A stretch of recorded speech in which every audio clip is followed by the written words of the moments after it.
Namaste friend. Hello. Hope you all okay. Today's London weather is really beautiful, really nice sunshine.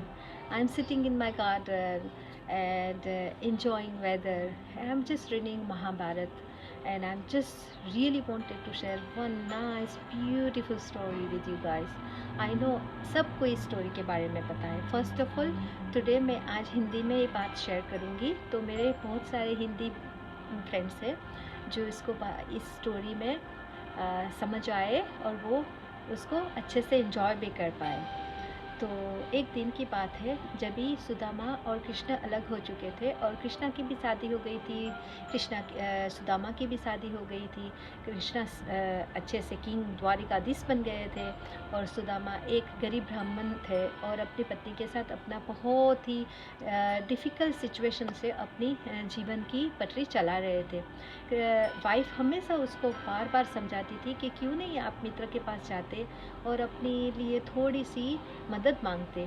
लेकिन सुदामा हमेशा इस बात को टाल जाते थे. वो बोलते थे कि नहीं, मैं अपने मित्र के पास जाके कैसे कुछ मांगूं और मित्र मुझे जानता भी होगा कि नहीं, पहचानता कि भी होना वो भी बड़ी बात हो जाती है. तो एक दिन सुदामा को लगा नहीं, मेरी पत्नी सही बोल रही थी, आज शायद मुझे कृष्णा के पास जाना चाहिए और थोड़ी सी उम्मीद तो है मेरे मित्र के पास से, तो शायद मेरी सिचुएशन थोड़ी चेंज हो जाए. तो उसने अपनी पत्नी को बोला कि तुम जब हमेशा बोलती रहती थी तो चलो आज मैं चला जाता हूँ कृष्णा के पास. पत्नी बड़ी खुश हुई. उसने बोला कि तो खाली हाथ कैसे जाओगे मित्र को मिलने के लिए, चलो मैं आपके लिए कुछ बंदोबस्त करती हूँ. वो दौड़ के बाजू के पड़ोसी में गई, यहाँ गई वहाँ गई. लेकिन दरिद्र, जब भी आप गरीब होते हो तो आपको भिक्षा भी इसी हिसाब से मिलती है. तो किसी के घर से उसको थोड़े से बहुत ही लो कैटेगरी के जो हम बोलते हैं टूटे हुए चावल है जिसको हम लोग बोलते हैं तांदुल, वो तांदुल उसको दिए. वो एक मुट्ठी लेकर आई, बड़ी खुश हो गई. उसने बोला कि मैंने ये पोटली बना दी है, आप कृष्णा को मेरी तरफ से भेंट दे देना. सुदामा खुश हुए. वहाँ से वो निकल गए. चलते चलते चलते एक दिन, 2 दिन, 3 दिन, रात और दिन चलते चलते वो द्वारिका पहुँच गए. जैसे ही पहुँचे तो उसने वहाँ पे जो द्वारपाल होते उसको बोला कि आप जाके मेरा संदेश पहुँचाओ कि कृष्णा को कि उसका मित्र सुदामा आया हुआ है. दोनों द्वारपाल हंसने लगे. वो बोले, अरे आप अपने आप को कृष्णा का मित्र समझते हो, आपकी अपनी हालत तो देखो आप कैसे हो. तो बेचारे कुछ नहीं बोले. संकोच के मारे उसके आँखों में से इतनी ज़्यादा शर्म आ रही थी, वो बेचारे क्या बोलते. लेकिन फिर बोले कि एक बार प्लीज़ मेरा मैसेज आप दे दो. फिर वो तो किसी ने मैसेज नहीं दिया, द्वारपाल, और उसको तो अंदर जाने की छूट नहीं थी. बेचारे पूरी रात वहीं पे सो गए. दूसरे दिन हुआ तभी एक द्वारपाल को थोड़ी सी दया आई. उसने बोला कि चलो ठीक है, हम आपकी बात पहुंचा देते हैं कृष्णा को. तो वो गए और कृष्णा को सुबह का टाइम था. कृष्णा अपनी पत्नी रुक्मिणी के साथ अपने अच्छे से शयन खंड में, वो जो हिंडोड़ा है उसके ऊपर झूल रहे थे, अपनी बातें कर रहे थे. अपने अच्छे से अपनी अच्छी सी किंग की पोजीशन में बैठे हुए थे, पैर पे पैर चढ़ा के. और इतने में जाके द्वारपाल ने आया और बोला कि आपके लिए संदेश है महाराज. अच्छा, क्या संदेश है? कि कोई आपसे मिलने आया है और अपने आप को आपका मित्र बोल रहा है. तो कृष्णा ने बोला, अच्छा मेरा मित्र बोल रहे हैं, उसका नाम आपने पूछा? बोला हाँ, वो अपने आप को सुदामा बोल रहा है. अरे सुधा बोल रहा है, ओ मेरा सुधा आया. उसने तो जैसे ही अपने हीच के हिंडोड़े से अपने आप को जंप लगाई, चप्पल पहनना भूल गए, दौड़े, फिर सुधा सुधा सुधा करके पहुंच गए. और वहाँ पे कि ओ सुधा तू आया है, उसको एकदम से अपने गले लगा लिया और बस उसको अच्छे से चूमने लगे. सुदामा बहुत ही संकोच से अपने प्यार को बता भी नहीं पाए, बिकॉज़ वो अपने आप को समझ रहे थे कि मैं दरिद्र, इतना यानी वो नहाए नहीं है, 3 दिन से वो चल रहे हैं, उसके पसीने से वो सारी बदबू आ रही है. तो वो अपने आप का लव को एक्सप्रेस नहीं कर पा रहे थे. लेकिन कृष्णा ने तो बस अपना मित्र, उसको देखा कि पैर चप्पल के बगैर चल के मेरा मित्र आया है, उसके पूरे पैर छिल गए हैं. उसने उसको उठा लिया और उठा के शयन खंड ले गए. शयन खंड में जाके सीधा उसके जहाँ पे वो बैठते थे वही हिंडोड़े पे उसको बिठा दिया. और रुक्मणी को बोला कि रुक्मणी, तुम जाओ और गर्म पानी लेकर आओ। रुक्मणी ने सेविका को बोला, तो बोला नहीं रुक्मणी, मैंने महारानी आपको बोला है, मैंने सेविका को नहीं बोला है।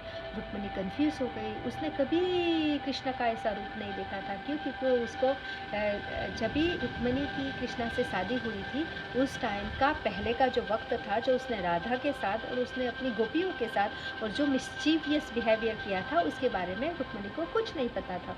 रुक्मणी शॉक्ड हो गई, उसको कुछ समझ नहीं आ रहा था कि हो क्या रहा है।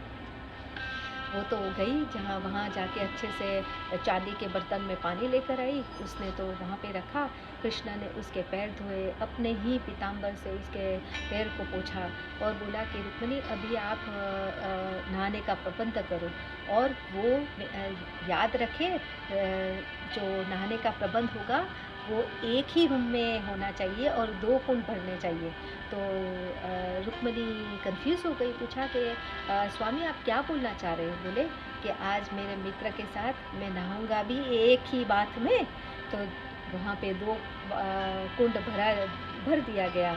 दोनों आराम से अंदर बैठे, दोनों ने अपने अच्छे से बात की। बात लेते हुए सुदामा भी थोड़ा फ्रेशन अप हो गए, उसको अच्छा लगने लगा। धीरे धीरे वो भी पुरानी दुनिया में पहुंच गए, अपनी सारी दरिद्रता, अपने सारे दुख भूल गए और बस कृष्णा के साथ के बिताए हुए सारे दिनों में मग्न हो गए। जैसे हम लोग जब भी मित्र को मिलते हैं तो कितनी अच्छी खुशी मिलती है, जैसे हम पूरी दुनिया को भूल जाते, इसी तरह का माहौल बन गया था। सोचो कितना ब्यूटीफुल वो सीन होगा जिस टाइम पे सुधा और कृष्णा एक दूसरे को मिले हुए होंगे और अपने इतना अच्छा प्यार को शेयर कर रहे होंगे। एनीवेज, खाना नहाने के बाद खाना परोसा गया। खाना भी ऑफकोर्स किंग की थाली थी, तो 32 जात का भोजन पीसा गया था। कृष्णा ने रुक्मणी को बोला कि महारानी आपको पता है कि जब मैंने पानी आपसे मंगाया था तो मेक श्योर कि खाना भी आप ही ने बनाया होगा। रुक्मणी ने बोला कि हाँ स्वामी, मुझे पता था कि जब आपने सेविका को मना किया पानी लाने के लिए तो खाने के लिए भी आप यही एक्सपेक्ट करोगे कि उसकी पत्नी ही उसके हाथों से खाना बनाए, तो मैंने अपने हाथों से सारे खाना बनाया है। तो सब ने मिल के अच्छे से खाना खाया, सब ने अपना एंजॉय किया। उसके बाद शयन खंड में सोने के लिए जाना था, तो कृष्णा ने बोला कि रुक्मणी मेरा बेड भी मेरे सुधा के साथ लगा दो। दोनों साथ सोए। रात कहाँ निकल गई पता नहीं चला। रात दिन 3 दिन तक, 3 दिन और 3 रातें दोनों बातें करते रहे, इतनी सारी बातें जो खुटी नहीं। उसके बाद जाने का टाइम आ गया। तभी कृष्णा ने पूछा कि सुधा तो खाली हाथ आ गया था, कुछ लाया नहीं है? तभी सुदामा को वो देना था, लेकिन इतना महल, इतना सारा पैसा, इतने सारे कृष्ण के ज्वेलरी, इतने आभूषण, इतने अच्छे रेशमी कपड़ों, इसके अंदर एक ऐसे कपड़ों में बंधी हुई इतनी छोटी सी पोटली जिसके अंदर अन्न, वो भी अन्न ऐसा जिसको हम बहुत ही गरीब लोग खाते हैं, वैसा कैसे वो दे। लेकिन सुदामा ने कृष्णा ने उसकी पोटली को देख लिया था, तो उसने बोला कि मुझे पता ही है कि मेरी भाभी मुझे खाली हाथ तो मैं भेजेगी ही नहीं। उसने छीन लिया अपने हाथों से, तांदुल थे। अभी हमें बच्चों को ऐसे सिखाया जाता है। अभी तांदुल को उसने अपनी रुक्मणी को बोला कि जाओ जाके बना के लाओ, और वो अकेला मैं ही खाऊंगा। 5 निवाले में उसने वो तांदुल टाइम हुआ। उसकी ज़बान नहीं चल रही है सुदामा की, उसको लग रहा है कि कैसे मैं बताऊं अपने कृष्णा को, कैसे बोलूं कि मित्र तुम बिना बोले मेरी बात को समझ जाओ, बिना बोले मुझे कुछ दक्षिणा दे दो। अगर मित्र नहीं समझते हो तो एक ब्राह्मण को तुम अपनी दक्षिणा दे दो। लेकिन ना वो बोल पाए, ना कृष्णा ने कुछ किया। सुदामा चलने लगी। सुदामा ने बोला कृष्णा से, अब मैं तुम्हारे से विदा लेता हूँ, अब मुझे मेरा जाने का टाइम हो गया। तो कृष्णा ने बोला कि टाइम बहुत ही जल्दी निकल गया, लेकिन मुझे बहुत ही मज़ा आया। उसके बाद सुदामा चले गए। सुदामा के जाने के बाद पत्नी रुक्मणी ने कृष्णा को पूछा कि तुम्हारा मित्र इतना दरिद्र है तो तुमने उसको क्यों चंद सिक्के नहीं दे दिए, क्यों उसको कोई हेल्प नहीं कर दी, क्यों आपने उसको ऐसे ही जाने दिया? कृष्णा सिर्फ मुस्कुराए और उसने सिर्फ बोला कि रुक्मणी तुम नहीं समझोगी। क्यों? क्योंकि अगर मैं उसको कुछ दे देता तो मित्रता में ऊंच नीच आ जाती, और मैं नहीं बताना चाहता था कि मैं किंग हूँ। मैं यही भाव मेरे सुदामा के अंदर रखना चाहता हूँ कि मैं वही मित्र हूँ जो आश्रम में दोनों साथ लकड़ियाँ काटते थे। बस वहाँ से टाइम फिनिश हुआ।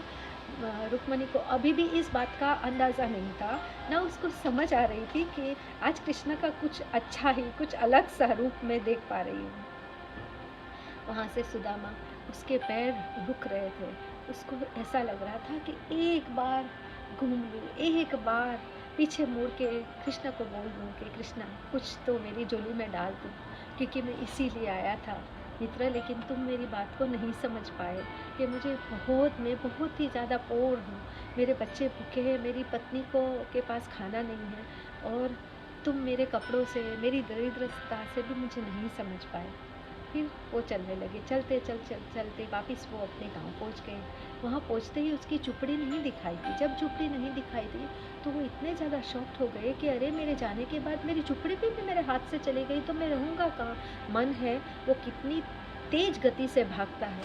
तो इतने सारे सोच के अंदर वो घबरा गए और वहाँ से क्रॉस करने लगे। वहाँ से उसकी पत्नी बाहर आई, अच्छे से आभूषणों में, अच्छे से कपड़ों में, फर्स्ट टाइम, यानी उसने जीवन में पहली बार अपनी पत्नी को अच्छे कपड़ों में देखा था, अपने बच्चों को इतने अच्छे कपड़ों में देखा था। वो इतने ज़्यादा खुश हो गए और पत्नी ने बोला कि स्वामी ये हमारा ही घर है, हमारा ही घर है, अंदर आ जाइए। जब भी वो अंदर गए तभी वो बोले कि ये क्या हो गया, कुछ समझ में नहीं आया है। तभी उसकी पत्नी ने बोला कि स्वामी आपके जाने के बाद अभी चलो मैं आपको एक बात बता दी। जब हम लोग स्कूल में पढ़ते थे तो बोला कृष्ण ने जादू कर दिया था, यहाँ पे आए तो 3 दिन में उसने वहाँ पे महल खड़ा कर दिया था। ऐसा नहीं था। हुआ क्या था कि वो 3 दिन नहीं थे, वो 30 डेज थे, यानी 1 मंथ था। वो 1 मंथ में कृष्णा ने यहाँ पे सुदामा का झोपड़ा तोड़ के अच्छा सा महल बना दिया था, अच्छी सारी सुविधाएं दे दी थी, सब कुछ इसके अंदर रख दिया था कि उसके मित्र को, उसके सखा को, उसके फ्रेंड को कुछ मांगने की ज़रूरत नहीं पड़े और मांगने से पहले ही उसको सब मिल जाए। जब उसने वो देखा तो सुदामा वहीं पे बैठ गए और अपने आँखों से इतने आंसू निकालने लगे। तभी पत्नी ने पूछा कि इतनी अच्छी चीज़ को देखकर आप क्यों रो रहे हो स्वामी।